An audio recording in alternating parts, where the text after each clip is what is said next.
Hi everyone, ఎలా ఉన్నారు అందరూ? నేను మీ Aparna. Welcome back to our channel Sarees world. Night డిన్నర్లోకి చపాతీ లేదా రైస్ బోర్ కొట్టినప్పుడు దూది లాంటి మెత్తటి పూరి ఆలు కర్రీతో తింటే ఆ మజాయే వేరు కదండి. సో ఈరోజు మన వీడియోలో పూరి ఏమాత్రం నూనె పీల్చకుండా ప్లఫీగా పొంగడానికి, అలాగే హోటల్ స్టైల్లో ఏమాత్రం ఉండలు కట్టకుండా కమ్మనైన ఆలు కర్రీని ఎలా చేసుకోవాలో చూసేద్దాం. వీడియో కనుక మీకు నచ్చినట్లయితే లైక్ చేయండి. మరిన్ని వీడియోస్ కోసం మన ఛానల్ని సబ్స్క్రైబ్ చేసుకోండి. సో ప్రాసెస్లోకి వెళ్ళిపోదామా? నేను పూరీకైనా చపాతీకైనా ఆశీర్వాద్ గోధుమ పిండి వాడతానండి. అయితే మీకు కావాల్సినంత పిండి తీసుకోండి ఒక బౌల్లోకి. ఇప్పుడు ఇందులో తగినంత సాల్ట్ వేసుకుని కొద్దిగా వాటర్ వేసుకుంటూ కలుపుకుందామండి. ఈ పిండి కలిపేలోపు నేను మీతో ఒక విషయం చెప్పాలనుకుంటున్నానండి. సో నిన్న మా పిల్లలు చదివే స్కూల్లో ఒక సంఘటన జరిగింది వేరే బ్రాంచ్లో. సో ఒక 7th క్లాస్ చదివే అబ్బాయి చాలా దారుణమైన నిర్ణయం తీసుకున్నాడండి. ఏ బాధ కలిగిందో, ఏ ప్రెషర్ పడ్డాడో తెలియదు కానీ అది విన్నప్పటి నుంచి ఇద్దరు బిడ్డల తల్లిగా చాలా ఆవేదనగా అనిపిస్తుందండి నిన్నటి నుంచి. అలాగే ఒక టీచర్గా నా కెరీర్లో చాలామంది పిల్లల్ని దగ్గర నుండి చూశాను, అలాగే పేరెంట్స్ని కూడా చూశానండి. నేను ఒక తల్లిగా, ఒక టీచర్గా ఒకటే మాట చెప్పాలనుకుంటున్నాను. మళ్ళీ కంటిన్యూ చేద్దాము. ఇక్కడ పిండి కలపడం అయిపోయింది. పిండి కొద్దిగా తడుపుకున్నాక ఒక స్పూన్ నెయ్యి వేసుకొని, అలాగే లాస్ట్లో ఒక స్పూన్ ఆయిల్ కూడా వేసుకొని కలుపుకోండి. ఎందుకంటే పూరికి కదా, చపాతీకి అయితే అవసరం లేదు. సో ఇలా చూపిస్తున్నట్టుగా కలుపుకోండి. మనం ఫింగర్ పెట్టి నొక్కితే మనకి హోల్స్ పడాలన్నమాట. సో అలా మెత్తగా కలుపుకొని పక్కన పెట్టుకోండి. సో పూరీ కర్రీకి ప్రిపేర్ చేసేసుకుందాము.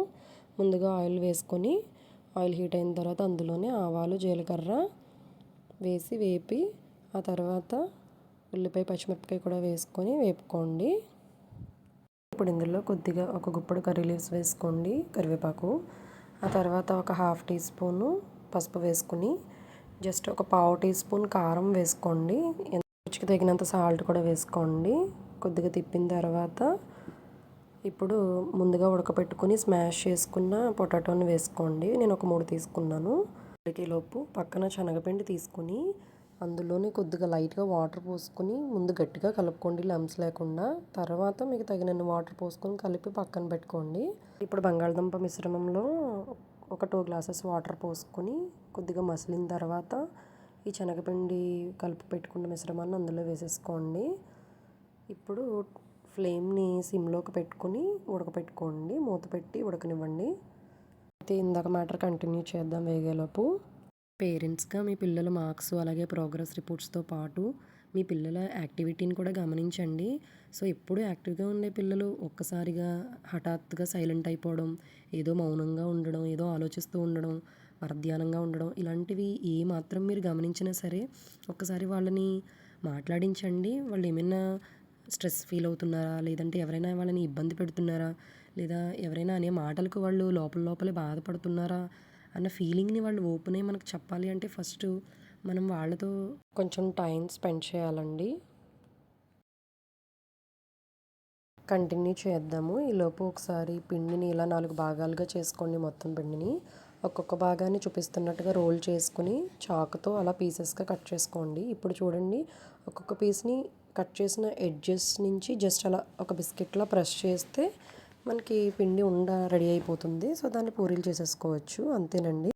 అసలు ఆయిల్ వేసి మనం ఏమీ పూరీలు చేసుకోక్కర్లేదండి. అక్కడ కొద్దిగా లైట్గా గోధుమ పిండి వేసుకొని చేసుకుంటే సరిపోతుంది.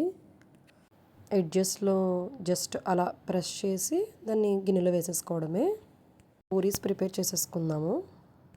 సో వాళ్ళు కూడా మనం ఎప్పుడైతే ఓపెన్గా వాళ్ళతో ఉంటామో వాళ్ళు కూడా మనతో ఓపెన్గా షేర్ చేసుకుంటారు.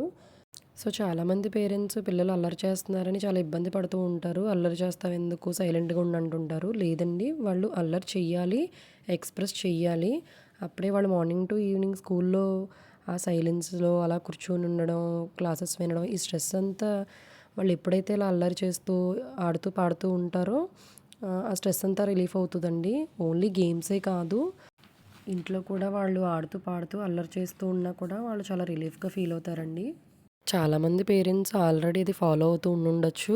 బట్ ఇంకా ఎవరైనా అవగాహన లేని వాళ్ళు ఉంటే ఈ సిచ్యువేషన్ ద్వారా వాళ్ళు కొంచెం జాగ్రత్త పడతారని నేను ఈ ఇన్ఫర్మేషన్ ఇచ్చానండి. సో మీకు ఎలా అనిపించిందో నాకు కామెంట్ చేయండి. మీకు కూడా ఏమైనా సజెషన్స్ ఉంటే నాకు కామెంట్లో తెలియజేయండి. సో లాస్ట్గా పేరెంట్స్కి ఒక్క మాట అండి, పిల్లల్ని మాత్రం ఖచ్చితంగా ప్రతి యాక్టివిటీని అబ్జర్వ్ చేస్తూ ఉండండి. అప్పుడే మనం ఎలాంటి సిచ్యువేషన్స్ జరగకుండా జాగ్రత్త పడగలం. పూరీలోకి వెళ్ళిపోదామండి. ఆల్రెడీ పూరీస్ చేసుకుంటున్నాను. ఫస్ట్ ఒక 5 ప్రిపేర్ చేసుకుంటాను ఆయిల్ పెట్టిన తర్వాత. ఆయిల్ కాగేలోపు ఒక 5 ప్రిపేర్ చేసుకోవాలి. సో పూరి మరీ పల్చగా వత్తద్దు, అలాగని మరీ గట్టిగా వత్తద్దు. ఆయిల్ కూడా రాసుకోకర్లేదండి, జస్ట్ కొద్దిగా పిండి వేసుకుని లైట్గా వేసుకోవాలి. చపాతీకి వేసినంత పిండి వేయొద్దు. సో అలా ఒత్తుకున్న తర్వాత ఆయిల్ కాగిన తర్వాత అందులో పూరి వేసేయండి. ఫస్ట్ పూరి ఇలా చిన్నగానే పొంగుతుంది.